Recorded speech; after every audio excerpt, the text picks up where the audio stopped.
یہ کہانی ہے دہلی شہر کی ایک غریب اور باہمت لڑکی کی، جس نے ماں کے علاج اور بہن کی پڑھائی کے لیے اپنا سکھ، اپنی نیند، اپنی جوانی وار دی۔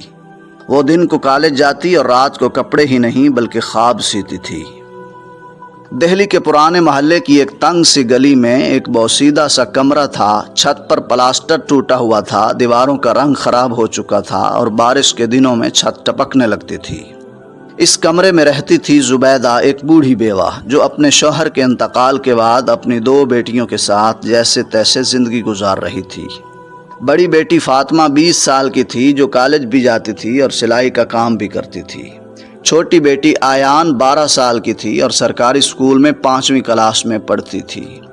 ان کے گھر میں فرش پر پرانی چٹائیاں بچھی ہوئی تھیں، ایک پرانا پنکھا اور ایک جلتا بجھتا بلب تھا۔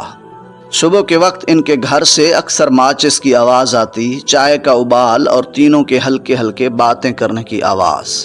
زبیدہ روز صبح جلدی اٹھتی اور 5 گھروں میں جھاڑو پوجا کرنے جاتی۔ فاطمہ ناشتہ بنا لیتی اور آیان سکول کا بستہ تیار کرتی۔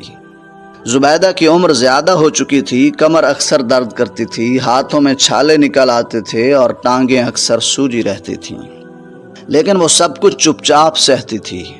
اس دن زبیدہ جب ایک گھر سے کام کر کے نکلی تو مالکن نے سخت باتیں سنائیں۔ تم لوگوں سے صفائی نہیں ہوتی، کل سے مت آنا۔ زبیدہ نے کچھ نہیں کہا، بس سر ہلا کر باہر نکل آئی۔ واپسی پر بارش شروع ہو گئی اور وہ بھیگتی ہوئی گھر پہنچی۔ فاطمہ دوڑ کر ماں کے کپڑے لے گئی، آیان نے اس کے گیلے بال صاف کیے۔ اس رات زبیدہ کو بخار ہو گیا۔ اگلے دن فاطمہ نے فیصلہ کیا کہ اب ایک جگہ اور کام کرے گی تاکہ کچھ زیادہ پیسے آ جائیں۔ وہ کالج کے بعد دوسرے علاقے کے سلائی سینٹر گئی، جہاں زیادہ کام تھا لیکن پیسے بھی کچھ زیادہ ملتے تھے۔ ادھر خاتون نے کہا، دیکھ بیٹی، یہاں آرام نہیں ہے، کام تیز کرنا پڑے گا۔ فاطمہ نے کہا، میری ماں بیمار ہے، آرام کی گنجائش ہمارے پاس ہے ہی نہیں۔ ادھر آیان سکول سے آتے ہوئے گر گئی، اس کی چپل کا پٹی ٹوٹ گئی۔ ایک امیر خاتون اور ان کے ساتھ بچہ ہنستے ہوئے گزرے۔ آیان چپ چاپ اٹھی، زخم پر ہاتھ رکھا اور گھر آ گئی۔ فاطمہ نے دیکھا کہ آیان کے گھٹنے پر خراش آئی ہے۔ اس نے پرانا بٹوا نکالا، دیکھا تو صرف 180 روپے تھے۔ اس میں سے 150 آیان کے جوتے کے لیے رکھے، باقی ماں کی دوا کے لیے۔ اس رات تینوں نے صرف ایک روٹی بانٹی۔ آیان اور فاطمہ نے کہا، امی آپ کھا لیں، ہمیں بھوک نہیں۔ زبیدہ نے کچھ نہیں کہا، صرف دل سے دعا مانگی، یا اللہ میرے نصیب میں بھوک رکھ دے، پر میری بیٹیوں کے نصیب میں عزت اور سکھ رکھ۔ فاطمہ اب روزانہ 2 جگہ کام کر رہی تھی۔ صبح 7 بجے کالج جاتی، دوپہر 1 بجے واپسی، اور 2 بجے سے شام 8 بجے تک سلائی کا کام۔ واپسی پر آدھے رستے پیدل آتی تھی تاکہ رکشے کا کرایہ بچ سکے۔ ہاتھوں پر سوئیاں چبھنے کے نشان تھے، آنکھوں کے نیچے ہلکے پڑ گئے تھے، لیکن زبان پر کبھی شکایت نہیں آتی تھی۔ آیان کو نئے جوتے مل گئے تھے، وہ سکول خوشی سے جا رہی تھی، لیکن ان جوتوں کی قیمت صرف پیسوں میں نہیں، فاطمہ کی نیند، آرام اور بچپن سب اس کے بدلے میں گئے تھے۔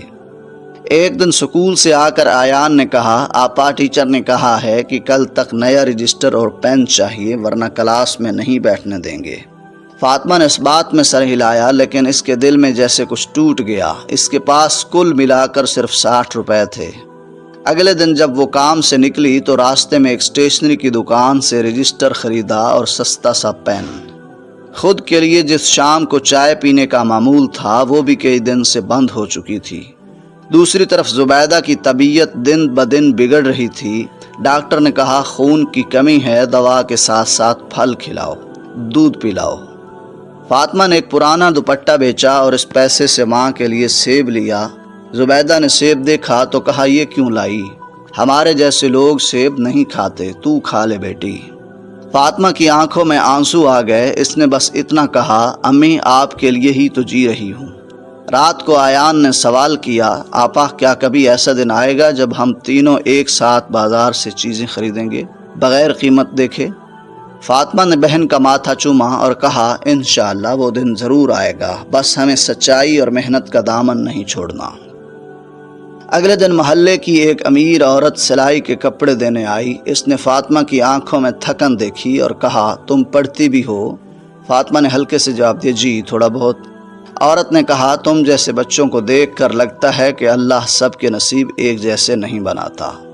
اس جملے نے فاطمہ کے دل میں درد پیدا کیا لیکن چپ رہی۔ جب وہ عورت چلی گئی تو آیان نے کہا اللہ سب کے نصیب نہیں بناتا لیکن ہم تو اس سے مانگ سکتے ہیں نا۔ فاطمہ نے سر ہلایا اور کہا ہاں، دعاؤں میں بہت طاقت ہے۔ اس رات فاطمہ دیر تک چھت کی طرف دیکھتی رہی۔ خاموشی میں اس نے آہستہ سے کہا یا اللہ میرے لیے نہیں، میری ماں اور بہن کے لیے کوئی راستہ بنا دے۔ کئی دن گزر گئے، زبیدہ کی طبیعت سنبھل نہیں رہی تھی۔ فاطمہ نے ایک پرانی استری بیچ دی تاکہ دوا مکمل آ سکے۔ آیان نے کھیلنا چھوڑ دیا، خاموش رہنے لگی، جیسے اس نے وقت سے پہلے سمجھداری سیکھ لی ہو۔ اس دن شام کے وقت فاطمہ نے کھڑکی کے پاس بیٹھ کر سلائی کرتے کرتے ماں کی طرف دیکھا۔ زبیدہ کی آنکھیں بند تھیں، ہونٹ ہل رہے تھے، جیسے وہ مسلسل دعا مانگ رہی ہو۔ اچانک دروازے پر دستک ہوئی۔ دروازہ کھولا تو ایک شناسا سا چہرہ تھا۔ پرانی کالج کی سینئر بہن نازیہ، وہ کافی سالوں بعد ملی تھی۔ نازیہ نے کہا فاطمہ تم یہاں؟ فاطمہ نے مسکرا کر کہا جی، وقت نے یہاں لا کھڑا کیا ہے۔ نازیہ نے ادھر ادھر دیکھا، حالات کا اندازہ ہو گیا۔ کہا میرے ساتھ ایک NGO کام کر رہی ہے جو غریب لڑکیوں کو گھر سے ہی کچھ ہنر سکھا کر پیسے کمانے کا موقع دیتی ہے۔ تم چاہو تو میں بات کر سکتی ہوں۔ فاطمہ نے ایک لمحہ سوچا، پھر ماں کی طرف دیکھا اور کہا اگر میری ماں اجازت دے دے تو میں ضرور کرنا چاہوں گی۔ زبیدہ نے نحیف آواز میں کہا جس کام میں تمہاری عزت اور عزت نفس سلامت رہے وہ کام ضرور کرو۔ اگلے دن نازیہ نے فاطمہ کو ایک ٹیم سے ملوایا۔ انہوں نے بتایا کہ وہ گھر سے ہینڈ میڈ کپڑوں، دستکاری اور مختلف چیزوں کے آرڈر لیں گے اور وہ چیزیں واپس بیچیں گے۔ ہر چیز کا حصہ فاطمہ کو ملے گا۔ یہی پہلی بار فاطمہ کو لگا کہ اللہ نے اس کی سنی ہے۔ کئی ہفتے گزرے، فاطمہ کو کام آنے لگا۔ روز شام کو تھوڑے تھوڑے پیسے جمع ہوتے۔ آیان کے سکول کی فیس بھی وقت پر چلی گئی۔ زبیدہ کی دوائیں بھی مکمل آنے لگیں۔ اور ایک دن ایسا بھی آیا کہ فاطمہ نے آیان کے لیے نہ صرف نیا اسکول بیگ خریدا بلکہ ایک چھوٹا سا کیک بھی لائی۔ آیان نے پوچھا یہ کیک کیوں لائی؟ فاطمہ نے کہا آج میری کمائی سے تمہاری پہلی عید ہے۔ آیان نے کہا پہلی بار ایسا لگا جیسے ہم بھی کسی خوشی کا حصہ ہیں۔ اسی دن زبیدہ نے نماز کے بعد آنکھیں بند کر کے دعا مانگی، یا اللہ میری بیٹی فاطمہ کو عزت والی زندگی دے، جیسے وہ سب کو سہارا دے رہی ہے ویسا ہی سہارا تو اسے عطا فرما۔ فاطمہ کے دن اب تھوڑے بہتر گزرنے لگے تھے لیکن تھکن کم نہیں ہوئی تھی۔ صرف امید نے اس تھکن کو سہنے کا حوصلہ دیا تھا۔ آیان اب خوشی سے سکول جاتی تھی اور ہر شام واپسی پر اپنے دن کی چھوٹی چھوٹی باتیں سناتی تھی۔ کبھی کوئی ٹیچر کی تعریف، کبھی کسی لڑکے کے نئے جوتے، کبھی اپنے خواب۔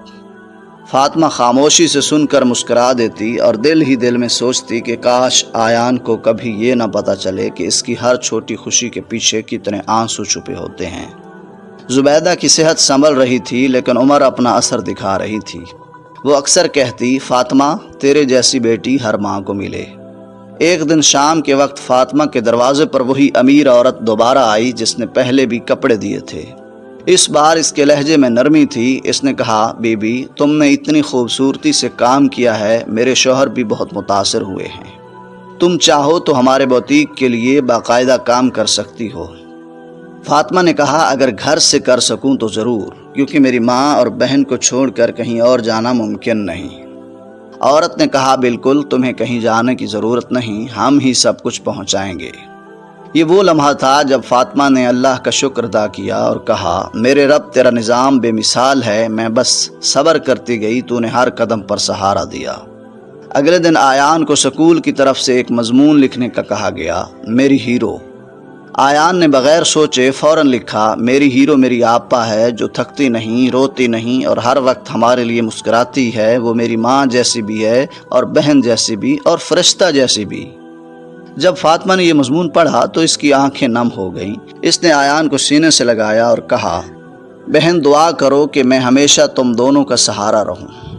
آیان نے خاموشی سے آسمان کی طرف دیکھا اور بولی اللہ جی میری آپا کی ساری دعائیں قبول کرو، کیونکہ اس نے ہمارے لیے اپنی ساری خوشیاں قربان کر دی ہیں۔ چند مہینوں میں فاطمہ کی زندگی بدلنے لگی تھی۔ اس کی محنت اور سچائی نے اسے نہ صرف روزگار دیا بلکہ عزت بھی دی۔ دہلی کی وہ پرانی گلی اب اسے تنہا نہیں لگتی تھی، کیونکہ ہر دیوار، ہر در اس کے صبر کی گواہی دیتا تھا۔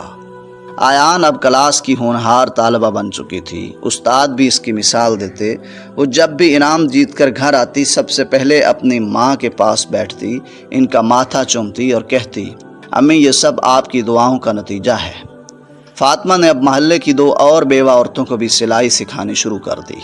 اس کا خواب اب صرف اپنی بہتری نہیں تھا، بلکہ دوسرے گھروں میں بھی چولہا جلانا تھا۔ ایک دن دہلی کی ایک مشہور سماجی تنظیم نے فاطمہ کو عزت کی کاریگر کے لقب سے نوازا۔ اس نے مائک پر آ کر صرف اتنا کہا، میں نے صرف اتنا کیا کہ ماں کی دعا اور بہن کی ہنسی کو بچا لیا۔ سب لوگ خاموش ہو گئے، صرف تالیاں گونجتی رہیں۔ اس دن کے بعد فاطمہ کا گھر صرف 2 عورتوں کا ٹھکانہ نہیں تھا، بلکہ امید کا وہ چراغ بن چکا تھا جس کی روشنی دوسرے گھروں میں بھی پھیل رہی تھی۔ آیان نے ایک دن فاطمہ سے کہا، آپ کبھی تھکتی نہیں ہو آپا؟ فاطمہ نے جواب دیا، جب دل سچ بولے، ہاتھ رزق حلال کمائے اور دعاؤں کا سایہ ہو تو تھکن بھی رحمت لگتی ہے۔ آیان نے سر ہلایا اور کہا، میں بڑی ہو کر آپ جیسی ہی بنوں گی۔ فاطمہ نے آسمان کی طرف دیکھا، ایک آنسو ٹپکا اور لبوں پر صرف ایک جملہ آیا، شکر ہے مولا تو نے میری دونوں دعائیں قبول کی، ماں کو سکون دیا اور بہن کو زندگی۔ آپ کو فاطمہ کی محنت اور قربانی اگر اچھی لگی تو کمنٹس میں فاطمہ کے لیے شاباش یا ویری گڈ لکھ دیں، اور مزید اس طرح کی ویڈیوز حاصل کرنے کے لیے سبسکرائب کر دیں۔